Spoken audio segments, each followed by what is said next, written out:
Na, mga lolo't lola ko, happy birthday. Nag-resume tayo this week. At ngayong linggon to, simula July 13 hanggang 17, meron tayong 4,661 na mga lolo na nabigyan ng cake. Happy birthday po sa inyo. Happy birthday mga senior citizen, nanay at tatay ko, lolo't lola ko. Naku, mahina yung sound effect. Happy birthday! Oh, di ba may ganun sounds? Oh, mahina kayo, Julius. Nahuli na naman yung sound effect mo. Oh, ayan. Oh. Yan! Oh, alam niyo, kaligayahan ko to. Ito yung portion ng paglilingkod sa bayan na natutuwa ko, yung mga nanay, tatay, lolo't lola. Tingnan mo naman, oh. Oh, di ba? Ngiting tagumpay. Oh, it's a simple cake. I'm happy to be of service. Oh.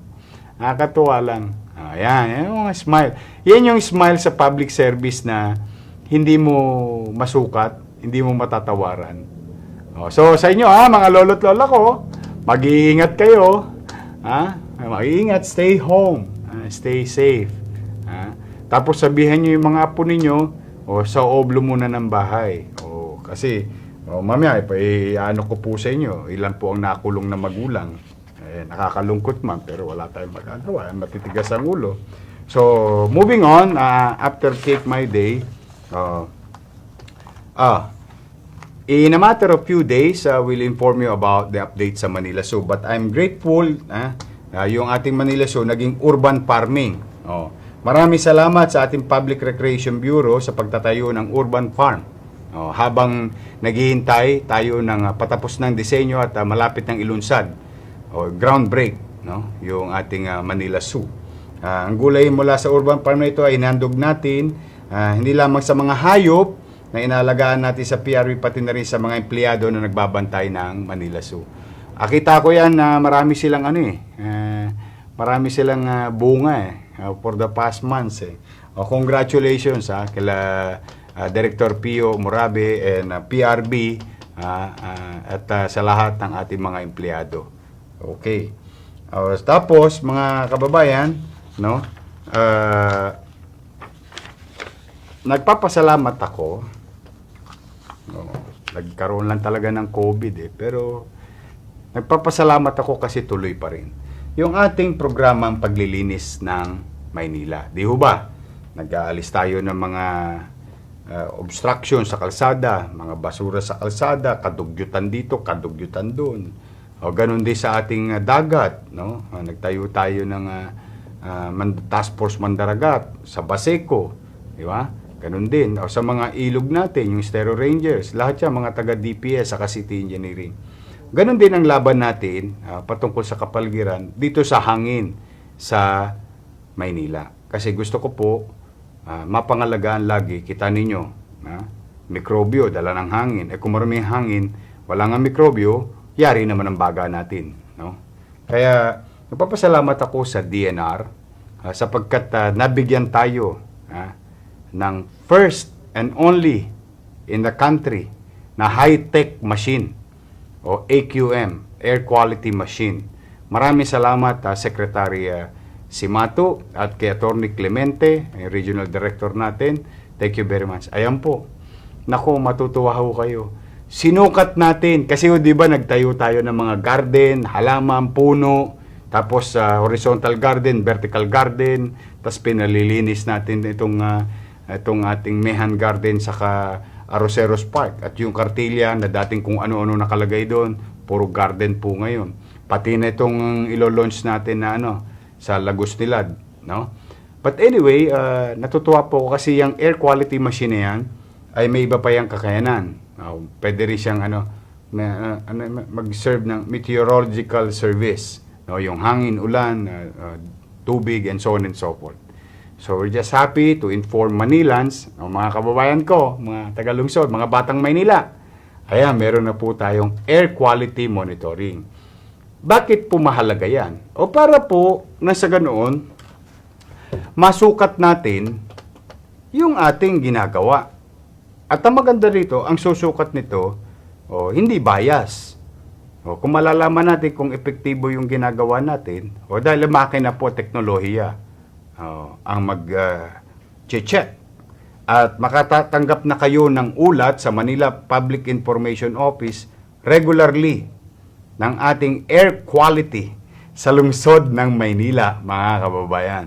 Yan ay handog namin sa inyo. Ibig sabihin, pag lumabas yung resulta, hindi namin pwedeng maikubli o maidoktor kasi ilalabas yun every hour, no? In fact, nakakita na ako ng report kanina galing kay Director Kenneth Amorao noong ating air quality for the past 24 hours. No? Kasi gusto ko malinis, sariwa at maaliwalas na lungsod ng Maynila. Because you deserve better from your city government. So, kaya ngayon, makukwenta o makukwantify na natin yung effort na making Manila, making open green space and greener Manila. No? So, yan po. At Julius, you always ask Director Kenneth Amorao to give us a result. At makikita po natin para mabantayan natin. Ngayon, nung tinest namin, talaga mahirap magsinungaling kasi teknolohiya. Alam niyo ba, tinest namin doon sa app, no, yung makina. Awa naman ng Diyos, mga kababayan. Ay, despite of all the vehicles in Loton, no, all the carbon in Loton, lumabas good ang quality ng hangin natin. Yan. Para po sa inyo yan. Handog sa inyo ng DNR, handog sa inyo ng pamahalang lungsod ng Maynila. Good and better quality. Kung nililinis natin yung ilog, o nililinis natin ang dagat, nililinis natin ang kalsada, o pati hangin. Yan po. Para kumpleto naman. No? So, congratulations sa kay Kenneth Amorao at maraming salamat sa DNR family, Secretary Simato and Attorney Clemente. No? Thank you very much. No? Department of Engineering and Public Works sa tuloy-tuloy na declogging operations. Sana po talaga umulan na ng umulan. Para mabawasan ang utaw sa kalye.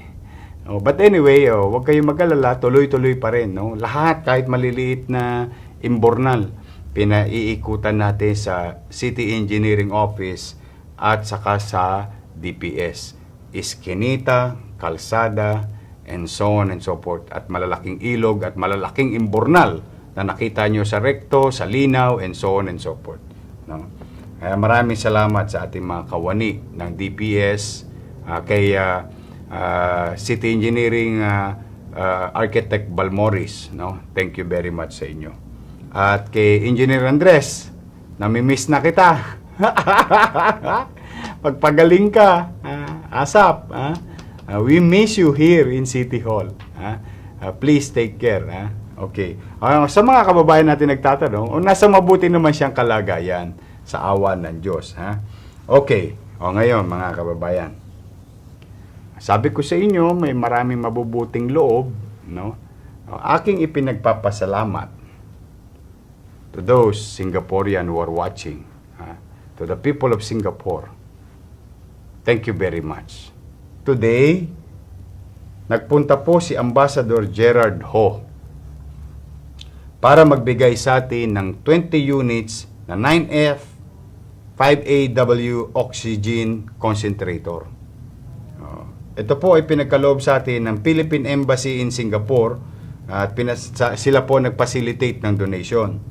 Kaya thank you very much din kay Philippine Ambassador Joseph Yap, no? And his Chief of Staff Wilford Wong. Thank you very much kay Ambassador Joseph Yap of Singapore, no? Thank you very much. At kay Ambassador Singaporean Ambassador Gerard Ho. Ayan po yung oxygen generator. Naku, Diyos ko. Naku, ang ginawa po natin today, immediately, ito po, ano po yung makina na yan? Ay makikita nyo lang yan sa mga pribadong sa ospital, no? Katulad yung binili natin na yung 8 mobile digital x-ray, no? Na nagagamit ng ating mga COVID patient sa ating mga ospital. 8 binili natin, 6 nagagamit para may stock tayong 2 pag may nasira. Pero ito, hindi na tayo bibili ng oxygen. mababawasan ang ating toss gas. At ito pwede magamit ang ating mga COVID-19 patient. So, ang ginawa po natin, binigyan po natin Ospital Langat Andres Bonifacio, 2. Oston, 2. Just Gen, 2. Ospital ng Maynila, 2. Ospital ng Sampaloc, 2. 10 yun. Tapos yung 10 ay ibinigay natin sa Ospital ng Santa Ana. Ayan. High tech. Maraming salamat to Singapore. Thank you very much sa inyo.